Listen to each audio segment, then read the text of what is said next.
que a tribo de Benjamim possa ser considerada a tribo mais nova, entre aspas, de Jacó, esta tribo tinha o compromisso, irmã Carla, de preservar as raízes espirituais herdadas pelo seu pai, pelo seu ascendente. Tem muitas histórias envolvendo a tribo de Benjamim, e nós não temos tempo para trabalhar sobre elas, mas eu quero pensar rapidamente neste capítulo 8, para a gente passar também pelo capítulo 9 e finalizar com o capítulo 10, é que a linhagem de Benjamim tem um elo muito importante na história bíblica. Por quê? Eles sempre se colocaram em posição de destaque no que se refere a relacionamento com Deus. Enquanto a maioria das tribos viviam de uma forma apóstata, desviada, prevaricando e pecando contra Deus, a tribo de Benjamim nós poderíamos chamá-los de remanescentes. E é importante que louvemos a Deus pelos remanescentes. Aplicando isso para o contexto espiritual e atual, nós estamos vivendo um momento muito delicado na história da igreja cristã no Brasil. Nós estamos vivendo um momento de frieza, de apostasia, de apatia, de escândalos, mas graças a Deus, irmã Jô, que sempre na história amanhã por sua vida, porque nós somos os remanescentes ainda daqueles que não se contaminam com todas as apostasias que têm tomado conta, né, do mundo. E a tribo de Benjamim tem essa função de preservar as suas raízes espirituais de forma profunda, de não abrir mão daquilo que de fato é certo, é correto e é ético. Convido você depois a fazer uma leitura, né, sobre as histórias da tribo de Benjamim, desde que as tribos foram distribuídas. Nós não temos tempo hábil para falar de forma mais sucinta sobre os filhos, né, de Noá, os filhos de Naamã, os filhos de Balá e outras coisas mais. Aí nós vamos para o capítulo 9 de Crônicas.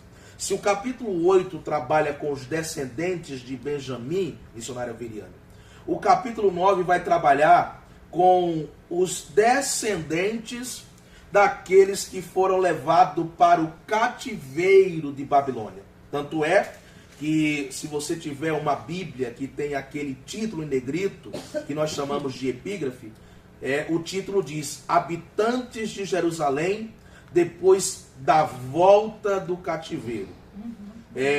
Este capítulo 9 vai tratar sobre alguns descendentes da nação de Israel, dentre eles os descendentes de Judá e principalmente os descendentes de Levi. Aleluia! E sempre que eu falo sobre os levitas, quem toca e quem canta de levita. Por exemplo, o Eudes é um levita, o Gerson é um levita, a Veriane é uma levita. Irmão, os levitas ficaram no Antigo Testamento, tá? O que nós temos hoje são adoradores por excelência, adoradores que têm prestado, tá, o seu culto com a sua instrumentalidade. Então, se você incorre nesse erro de chamar alguém de levita, fulano é levita. Outra coisa, aproveitando o ensejo dentro do mesmo contexto, fulano é profeta. E falando em profeta, né? Dá vontade de aproveitar o hype, né? Off the King, the Power, de descontar aqui. É complicado. Gente, o ministério profético, ele se encerra em João Batista, tá? Agora sim, o dom de profecia é um dos dons que estão latentes à igreja, conforme Paulo sistematizou em 1 Coríntios capítulo 12. Deus usa pessoas em profecias. Eu estava agora sábado na Cidade Livre com o pastor Jefferson, na jubilação do pastor José Irene e posto do pastor Lantes, e o pastor Jefferson confidenciou algo interessante. Disse: pastor Tiago, eu estava um dia com o pastor Neuto no gabinete, conversando sobre as coisas do reino. De repente o pastor Neuto se levanta, vem até mim e diz: eu quero orar contigo, pastor Jefferson. E eu descobri um dom que o pastor Newton tem, que pouco a gente vê ele usar. Deus usou o pastor Newton em profecia para o pastor Jefferson, né? Então o dom de profecia existe. É verdade que este dom ele está banalizado. Tem muita gente profetizando o que Deus não manda, falando coisa da carne. É exemplo, né? Desse jovem, desse menino que o dom de discernimento, missionária Sônia.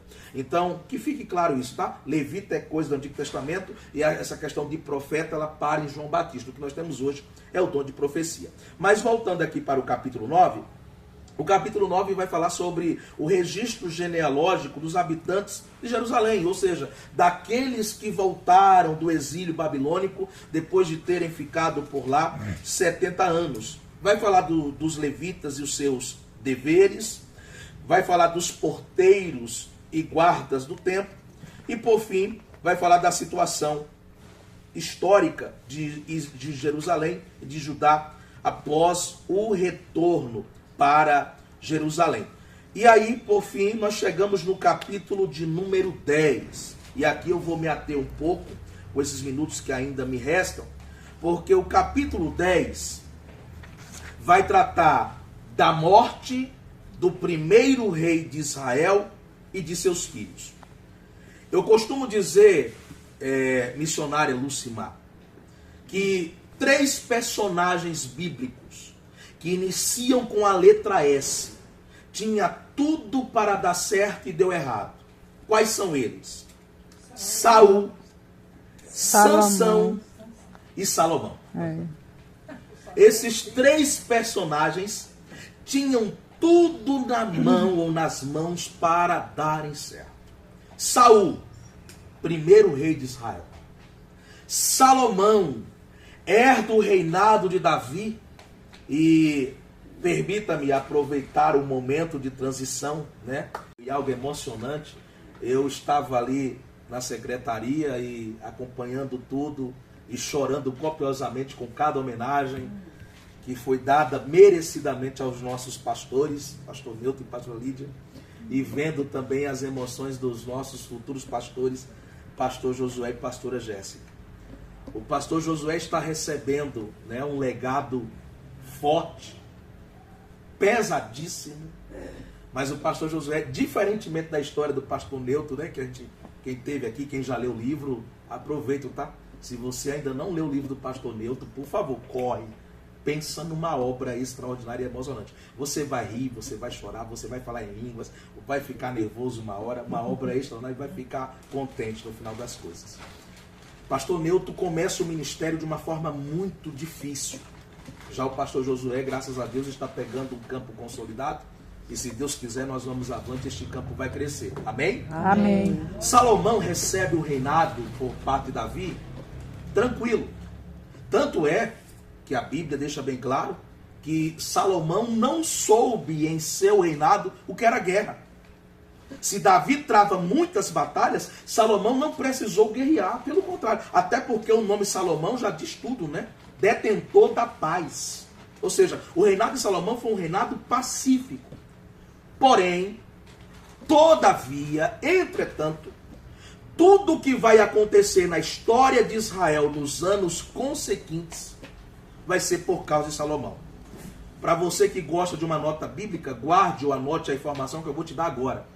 Você quer saber? Leia todo o capítulo 11 de 1 Reis. Isso, 1 Reis. Lá vai estar descrito os pecados de Salomão. Tudo que Deus havia proibido para um rei de Israel fazer, Salomão fez o contrário. Para você que quer saber sobre as normativas que Deus estabeleceu para os reis de Israel, dá uma lida depois de Deuteronômio 17. Só para situá-los. Deus disse assim para Moisés e o povo de Israel: olha, quando vocês tiverem um rei, vocês vão ter, vocês, Deus, né, presciente, onisciente, sabe de tudo. Ele sabia que anos futuros o povo de Israel ia desejar um rei.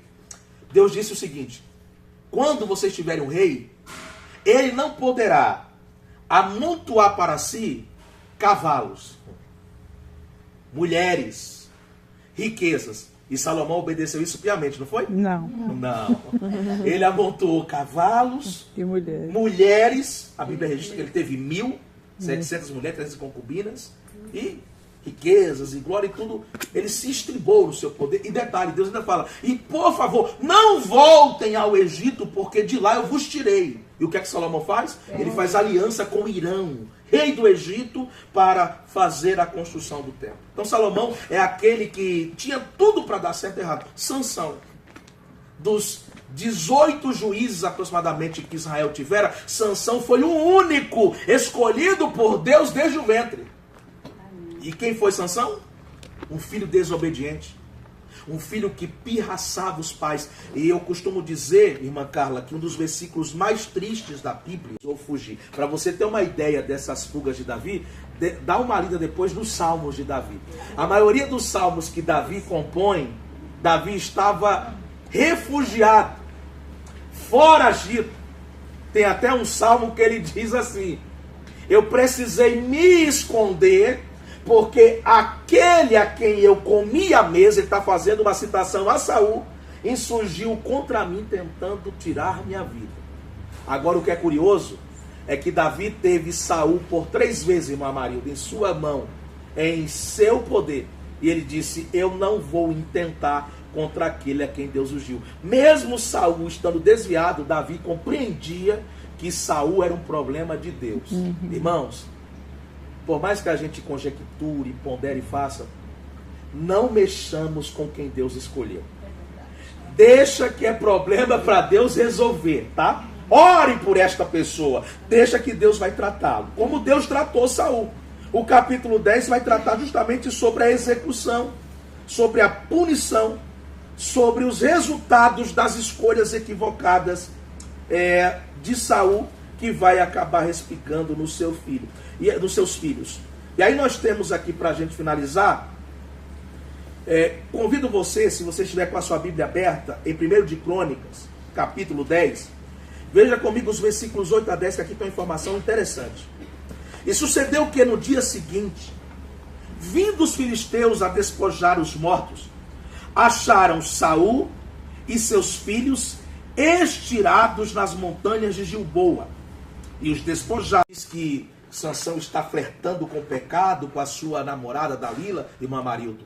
Aí Dalila diz, Sansão, os filisteus vêm sobre ti. Aí ele diz, eu vou me livrar e vou vencer os filisteus como das vezes anteriores. Aí o texto termina, e não sabia Sansão que o Espírito do Senhor havia se retirado dele. Deus, tem muita gente assim. Sim. Desse jeito, irmã Veriane, senhora Veriane, algumas pessoas estão tão cauterizadas, estão vivendo tão automático que já não conseguem perceber que o Espírito Santo se retirou dele ou dela. Pensam que ainda tem a unção, tem o Espírito Santo, tem a virtude, mas perderam por quê? Ficam desconecta, flertando com coisas que não agradam a Deus. Que Deus nos guarde aqui nesta manhã e continue te preservando para que você faça valer, como o sino de oração é marcado pelos hinos da APA. A irmã Ivete estava cantando aqui um hino 9:30, né? Guarde, por favor, o hino 77 da nossa APA cristã.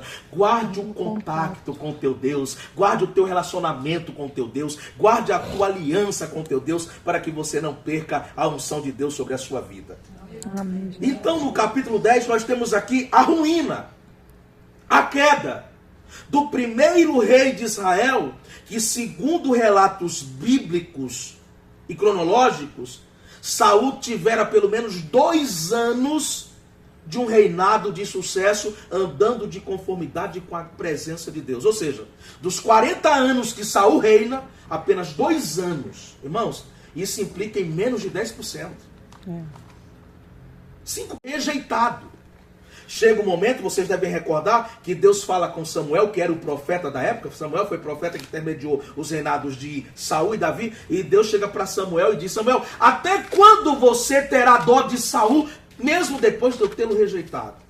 Essa aplicação é fantástica. E eu me recordo aqui de uma palavra do pastor, do apóstolo Luiz Hermínio. Nós não devemos colocar a mão onde Deus está tratando. Tem muita gente que, não, eu vou ajudar fulano, ciclano. Se Deus está tratando aquela pessoa, não se envolva. Deus está tratando ele e ela. Tá? Cuidado, cuidado. Que você pode atrair para você o castigo, a punição e o tratamento que Deus está dando àquela pessoa. E Samuel tinha essa questão de, né, tentar ajudar Saul, mas Saul não queria ser ajudado. E não adianta, irmãos. Quando alguém não quer ser ajudado, não adianta você insistir, tá? Mas vamos lá. Falando sobre o capítulo 10. O capítulo 10 de 1 de Crônicas, e eu vou ser bem objetivo agora, nós temos aí menos de 10 minutos para a gente reunir em círculo aqui para orarmos. O capítulo 10 de 1 de Crônicas vai tratar sobre a morte de Saul e de seus filhos. Esse capítulo ele serve como introdução poderosa para os eventos que iriam se desenrolar no próprio livro de Crônicas, primeiro livro. E eu vou agora aqui pegar a veia ibaspiana, tá? O livro de Crônicas, como também o livro de Reis, quando vocês forem ler a Bíblia, a Mefibosete. Mefibosete foi honrado e o nome de Deus foi glorificado porque Davi tinha um coração curado. Não te deixe vencer do mal, vença o mal com o bem. Que Deus abençoe a vocês. Entra a transição para o reinado de Davi. Acredito que todos nós aqui recordamos que Davi foi ungido a rei ainda na sua adolescência, sim ou não? Sim. Significa dizer que Davi foi ungido rei com Saul ainda vivo e no trono. Cronologicamente, a gente compreende isso por inferência. Davi esperou 24 anos para assumir o reinado de Israel. O que Davi faz nesses 24 anos? Ele serve a Saul. E há uma história de amor e ódio entre Saul e Davi, porque quem manda buscar Davi na casa de seu pai para servi-lo é quem? O próprio Saul. A Bíblia diz que Saul amava Davi como seus filhos, mas bastou um episódio para mudar toda essa situação. Davi se coloca à disposição para vencer o campeão dos filisteus, que tinha por nome de Golias. Essa questão dos elogios, né, dos cânticos é fantástico. Quando Davi vence a Golias, as mulheres de Israel compuseram: Saul matou milhares, mas Davi matou 10 milhares. Quando Saul ouviu esta canção, o ciúme brota dentro de Saul, a ponto dele passar a perseguir a Davi por toda a sua vida. E detalhe, alguém, não guarde rancor, não guarde ressentimento. Por mais que alguém te persiga a vida inteira, faça valer o que Paulo aconselhou. Não te deixes vencer com o mal, mas vença o mal fazendo e praticando o bem. Amém. E aí, missionária Veriane, para a gente fechar, qual é o ato de Davi que demonstra a sua benevolência, a sua generosidade? Capítulo 9 de 2 Samuel, que vocês já passaram. Davi está no trono, irmã Marildo. E do nada Davi faz uma pergunta extraordinária. Pastor Neuto pregou uma mensagem sobre esta passagem linda há muitos anos. Como a irmã Jo está falando.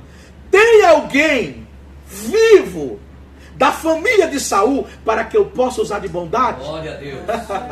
Glória a Deus, meu querido.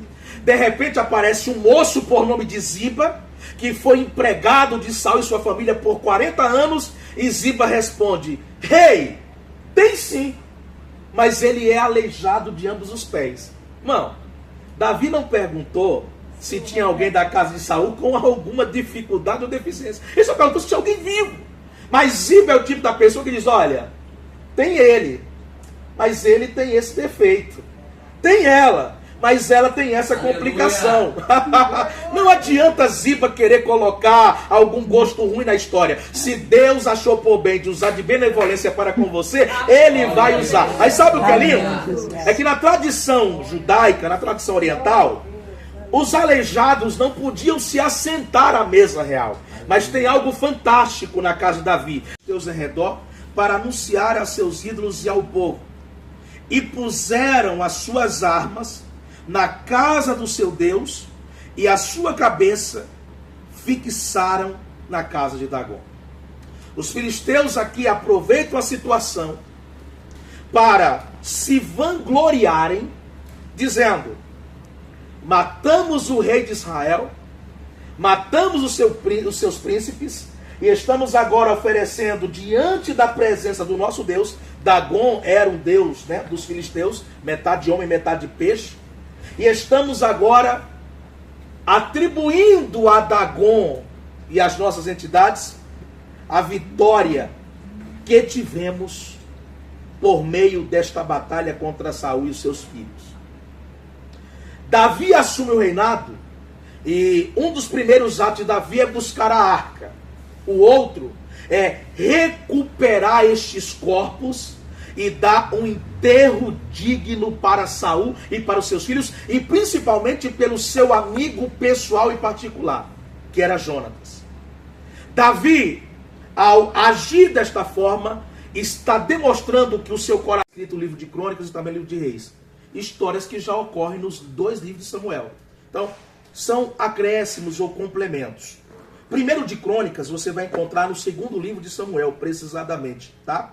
Que é a história final de Saul e transição para o reino de Davi. Saul, ele morre por sua própria espada. Inicialmente os filisteus atacam a Saul e o povo de Israel. Ele, para não morrer pelas mãos de um filisteu, ele pede que o seu pajé, ou aquele que guardava as suas armas, ou seu moço, né, que levava a sua armadura, insurja contra ele. E o moço disse: não, eu não vou matar o rei, eu não vou ficar conhecido na história como alguém que desferiu o último golpe como rei. Então Saul pega a sua própria espada e se atira contra ela. Em outras palavras, Saul tira a sua própria vida. Diferentemente do que falam de Sansão, há quem diga que Sansão se suicidou. Irmão, se você ler a história de Sansão, você vai perceber que ele não se suicidou. Ele pediu a Deus uma última força para ele derrotar de uma vez por todas os filisteus que ele poderia ter derrotado em sua vida. E ele precisou aprender, à beira da morte, a lição mais amargosa da sua vida. E ali ele compreendeu qual era a sua missão. Cego, com o seu cabelo cortado, e já sem as suas forças, e ele pede graça a Deus, e Deus restaura as suas forças. Saul tirou a sua vida. Saul se suicida. Não obstante Saul tirar a própria vida, os filhos de Saul também foram mortos. Você pode conferir isso aí. Cobria os pés defeituosos de Mefibosete a ponto de aplicar para nós. A graça, ela acaba encobrindo nossos defeitos por causa da sua ação poderosa de salvação. Amém. Quando a notícia... E aí eu vou aproveitar, tem 1 minuto aqui para a gente orar. Eu já vi tantos hinos sobre Mefibosete, Lodebar. Irmão, esqueça essa história que Lodebar era lugar de miséria, de humilhação. Maqui era um príncipe. Mefibosete foi acolhido em uma casa como se ele fosse um príncipe. De fato ele era filho de Jonatas, neto de Saul. Então Lodebar foi um escape de Deus para Mefibosete. Lodebar foi um lugar de refúgio para Mefibosete. Esqueça a história. Lodebar, lugar de humilhação, lugar de miséria. Você vai ser honrado, vem se assentar à mesa do rei. Nada a ver isso aí. É história que alguns inventam e muita gente acaba replicando, tá? Depois faça uma pesquisa geográfica sobre Lodebar. Fato é que a notícia chega para Mefibosete: olha, o rei Davi mandou te buscar. Mefibosete, na hora, deve ter conjecturado: se Davi mandou me buscar, ele quer exterminar o último da linhagem de Saul. Por quê? Porque na monarquia, qualquer descendente do rei antecessor era ameaça ao rei que estava em ascendência. Só que alguém diz: Mefibosete, Davi não vai te matar. Davi quer convidar você para sentar à mesa, quer restituir para você toda a terra que pertencia a seu pai, seu avô, e quer que a partir de hoje você more com ele na casa real e tenha um lugar à mesa todos os dias. Amém. É isso Jesus, que Deus glória faz. a Deus. Amém. Deus usa alguém com misericórdia, generosidade para honrar aquele que